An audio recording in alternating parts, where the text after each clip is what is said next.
Bon les gars, dites-moi votre premier jour en France, est-ce que vous étiez très content, vous aviez confiance en vous à 100% en mode de vous arriver en France, tac, voilà, j'ai confiance en moi, tout se passe bien parce que moi personnellement, c'était le cas. Je suis arrivé en France, vous n'avez aucun problème, vous avez confiance en moi à 100%. Faux. Bien les gars, moi lorsque je suis arrivé en France, je ne pouvais pas être content parce que normalement, quand tu arrives en France, tu quittes ton pays, normalement, tu es content. Mais moi, il y avait beaucoup de choses qui faisaient que je ne pouvais pas être content. Donc moi, je descends de l'avion, c'était à l'aéroport Saint-Exupéry, à Lyon, pour les gens qui savent. Donc, j'arrive à Lyon, je ne pouvais pas être content. Pourquoi? Normalement, je devais être content parce que c'est arrivé en France quand même. Non, parce que c'était un vendredi. En fait, j'arrive en France un vendredi à 11h précisément. Mais en fait, dans ma tête, je vais être hébergé le vendredi soir et je vais être hébergé le samedi et le dimanche, je ne suis pas hébergé, c'est fini quoi. Je vais devoir aller chercher mon appartement moi-même. Donc là, c'est une chose qui faisait que je ne pouvais pas être content d'arriver en France parce que je savais que tôt ou tard, je vais me retrouver tout seul dans une ville où je connais personne. Donc ça m'a perturbé la tête. Et bien, la deuxième chose qui faisait que je ne pouvais pas être content en France, et bien les gars, moi franchement des galères. J'en ai vécu en France. Là, j'arrive à l'aéroport Saint-Exupéry. Eh bien, le gars qui devait venir me chercher à l'aéroport, pour les gens qui connaissent Lyon, l'aéroport, il faut aller en centre-ville, il faut prendre ce qu'on appelle des navettes, si je ne me trompe pas. C'est très loin. Et quand il vient d'arriver en France, le mieux c'est qu'on vient te chercher. Mais moi, le gars pouvait pas.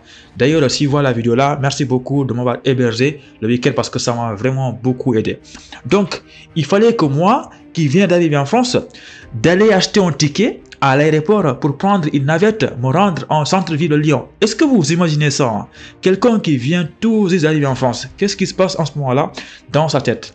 Déjà, les gars, je vous dis maintenant, si vous arrivez en France, venez avec de l'argent, mais pas en francs CFA. C'est là quoi en fait? Venez avec de l'argent en euros convertis. Parce qu'il a failli que j'aille acheter un ticket pour prendre la navette. Et je te garantis que si tu penses que c'est un Français ou bien une personne qui est en France qui va prendre son argent, t'acheter un ticket. Oublie, hein, parce que ça, c'est pas possible. Hein, c'est impossible ça. Même si une personne là, il gagne 10 000 euros par mois, elle va pas prendre l'argent acheter un ticket pour toi. Hein. Voilà, donc ça, c'est une chose à savoir maintenant là. Donc, là, il y a beaucoup de machines pour acheter un ticket, mais bien évidemment, je ne savais pas comment acheter un ticket, le pauvre. Voilà, donc il faut poser des questions. Monsieur, excusez-moi, comment acheter un ticket là? Ok, c'est comme ça. Vous avez l'argent? Oui, heureusement, j'avais de l'argent avec moi. Pas en carte, hein, de l'espèce. Donc là, je prends mon ticket. Et là, monsieur, non, c'est pas fini là. Ils sont où les navettes là? Où est-ce que vous allez les prendre? Donc là, vous allez continuer tout droit. Vous descendez les escaliers, vous continuez tout droit là. Les gars, je comprends rien là. À Lyon, c'est compliqué hein, quand ils viennent tous les arriver. Donc là, je vois, il y a des voies affichées partout. Je regarde, je me débrouille comme un homme, tu vois. Je vois ma navette, je monte dans la navette. Alhamdulillah, Dieu merci. Mais les galères ne sont pas finies. Donc là, le gars m'a expliqué où est-ce que je dois descendre. Donc je descends, on se croise, on se rencontre, ça dit, ça va, bien. Et là, il faut pousser ma valise jusqu'à son appartement. Les gars, est-ce que vous savez qu'est-ce qui m'est arrivé? Putain de merde. La honte. Tu vois le poignet là, la valise là, ça c'est cassé. Donc ça veut dire que ta valise là où il y a beaucoup de bagages, eh bien tu peux pas la prendre et pousser avec les pneus quoi. Donc ça veut dire que tu vas devoir prendre la valise comme ça devant des milliers de personnes à Lyon. Mais putain, il y a beaucoup de monde à Lyon. Hein. Il faut que je tienne ma valise comme ça, marcher comme ça à pied pendant plus de presque 1 km hein, devant tout le monde en fait. Quelle honte! Mais c'est qui ce villageois là encore là? Qu'est-ce qu'il nous fait là? Il n'a pas vu les pneus de la valise. Pourquoi il tient la valise comme ça? Mais la honte. Mais pourquoi ça m'arrive qu'à moi ça? Pourquoi moi? Putain. Donc là, c'était compliqué. J'arrive dans l'appartement du gars. J'étais très content. Mais comme je vous l'ai dit, je ne pouvais pas être content à 100% parce que je savais que le dimanche, je vais devoir aller à Cluse. Et ça, le gars ne le savait pas. Hein. Je ne l'ai pas dit ça. Hein. Je ne l'ai pas dit que le dimanche, je vais me rendre à Cluse alors que je n'ai pas de logement là-bas. Voilà, donc là, dimanche, il m'a acheté un ticket, tout était ok. Mais il y a une chose qu'il ne m'avait pas dit le gars là aussi. Il m'a acheté un ticket pour aller à Cluse, parce que là, on était à Lyon. Mais sauf que si tu veux quitter Lyon pour aller à Cluse, eh bien, il faut que tu passes par Annecy, quoi, ou bien par des villes comme Bonneville, des choses comme ça. Et là, qu'est-ce qui s'est passé? Dans le ticket de train pour aller à Cluse, en fait, il y a une chose que je ne savais pas. C'est qu'en fait, je vais devoir prendre un train, aller jusqu'à Annecy, Et là, je vais devoir changer de train. Quitter le train là, aller regarder l'écran, quel train va à Cluse et monter là-bas. Ça, je ne le savais pas. Hein. Donc là, moi, tout ce que je savais, c'est que voici, je vais monter dans le train.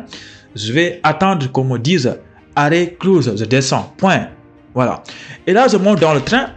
Et là, on va jusqu'à Annecy. Je vois Annecy terminus. Et là, je me suis posé une question. Attends, ça veut dire que forcément, on est passé à Cluse. Je ne savais pas, soit je dormais. Donc là, on est arrivé au terminus et c'est Annecy, c'est pas Cluse. Mais comment je vais faire le bordel? Comment? J'ai paniqué pendant quelques secondes. Mais heureusement, comme je ne suis pas aussi con que ça, il faut poser des questions. Monsieur, excusez-moi, là, on fait comment là? Moi, je devais aller à Cluse, mais là, je vois que c'est le terminus. Ah non, non, il faut, je vois votre ticket, il faut changer de train. Courez, courez, courez. Mais courez pour aller où en fait? Je comprends pas là. Là, je rentre dans la gare, il faut regarder les écrans, je regarde les écrans, et par la grâce de Dieu, je sais lire. Voilà, je suis timide, mais quand même, je sais lire. Hein. Donc là, je vois que la voie là, il y a marqué Cluse avec beaucoup d'autres villes, Marigné, tout ça là, Marna, je sais pas, je comprenais rien. Et là, je monte dans le train en espérant, comme les profs de maths, en supposant que epsilon égale ça, en supposant que le train là m'amène à Cluse. Donc c'est comme ça que je suis monté dans un autre train. Et là, je regarde les arrêts, là, Marigné, tout ça là, Bonneville, etc. Jusqu'à que je vois Cluse. Alhamdulillah, je descends. Putain de merde. Et là, je descends à la gare. Mais là, il y a une chose incroyable qui s'est passée. Je descends du train à la gare. J'arrive devant la porte. Voici le centre-ville. Voici la gare. Maintenant, je me suis posé une question. Du coup, là, je fais quoi là en fait? Qu'est-ce que je vais faire? C'est bien beau tout ça de quitter le Sénégal, arriver en France, mais qu'est-ce que je vais faire maintenant là? Que je suis arrivé dans la ville où se trouve mon lycée. Mais je fais quoi? En sachant que j'ai pas de logement dans cette ville-là. Comment je vais faire avec ma valise? Je vais aller où? Premier réflexe, où se trouve mon établissement? Rappelons que c'était un dimanche. Hein. Où se trouve mon établissement? Comment je vais faire? Et là, vous allez trouver ça bizarre hein, parce que vous n'avez pas de connexion, donc je n'ai pas utilisé des choses pour appeler quelqu'un ou bien, je ne sais pas, me connecter en ligne. Donc là, une chose bizarre, les premières personnes que j'ai croisées à la gare, eh bien, ils parlaient ma langue maternelle, hein, ils parlaient Peul en fait. Hein. On ne se connaissait pas, ils parlaient Peul. Donc là, j'ai profité pour poser une question. Où se trouve le lycée Charles-Poncet? Donc c'était des zones étudiants aussi. Hein. Et là, il y a un gars qui m'a expliqué le lycée. Nous, on passe devant le lycée. Donc si tu veux, on va aller ensemble. C'est pas loin. Hein. Donc on a marché ensemble jusqu'à la porte du lycée. Et là, il m'a dit, est-ce que vous avez un badge? Non, j'ai pas de badge en fait. Et donc lui, il avait un badge, mais c'est un ancien élève du lycée, mais il est plus au lycée.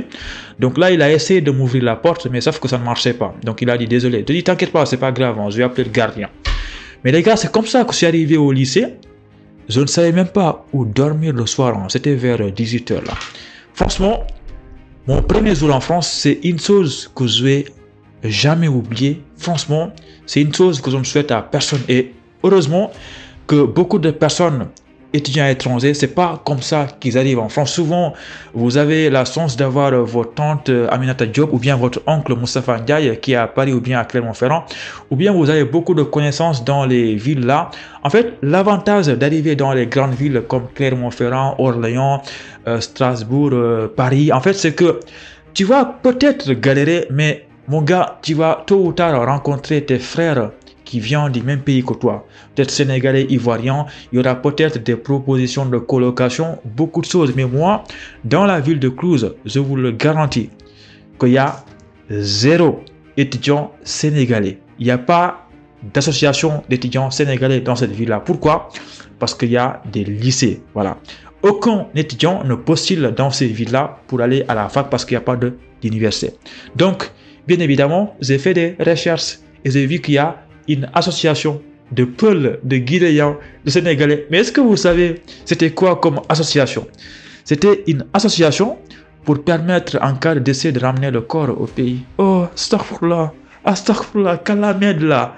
Les gars, imagine, tu as des problèmes de logement, tu cherches une association d'étudiants de ton pays et là tu vois une association qui te parle de funérailles, de ramener un corps en Afrique. C'est incroyable, non?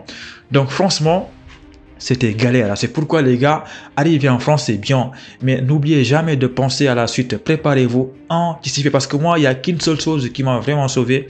C'est que mon père m'avait donné une enveloppe.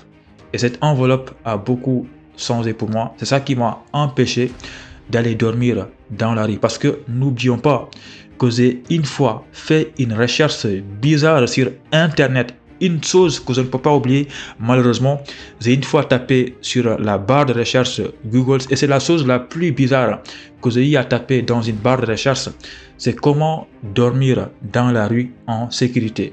Et après, comment faire en sorte que les chiens ne viennent pas vous... Je sais pas moi, je pense que vous avez compris. C'est les choses que j'ai recherchées sur Internet. C'est incroyable, non? Et ça, je me rappelle, c'était dans un parking en fait, à Carrefour, dans un grand magasin à Carrefour. Je me suis assis dans un parking parce que je réfléchissais qu'est-ce que je vais faire d'ici 21 heures pour dormir. Et là, j'avais un téléphone là. J'ai recherché en fait comment je vais faire pour ne pas dormir dans la rue. Comment on fait au cas où pour dormir sans problème dans la rue. Voilà. Là, franchement, moi, j'ai beaucoup de choses à vous raconter. Là, c'est que le début, là. J'en avais parlé il y a très longtemps, mais là, je pense que c'est l'occasion d'en parler encore beaucoup plus pour que vous soyez conscient de qu'est-ce qui vous attend ici. Encore une fois, vous aurez la chance, c'est que vous n'allez pas arriver comme moi dans une ville où vous connaissez personne. Voilà, je vous souhaite bonne chance. Et n'oubliez jamais, faites attention, essayez d'amener de l'argent avec vous au cas où, parce que moi, il m'est arrivé de dormir dans des Airbnb, dans des hôtels. On va avoir l'occasion d'en parler. Donne-moi ton avis en commentaire. Voilà, merci à toi, ciao.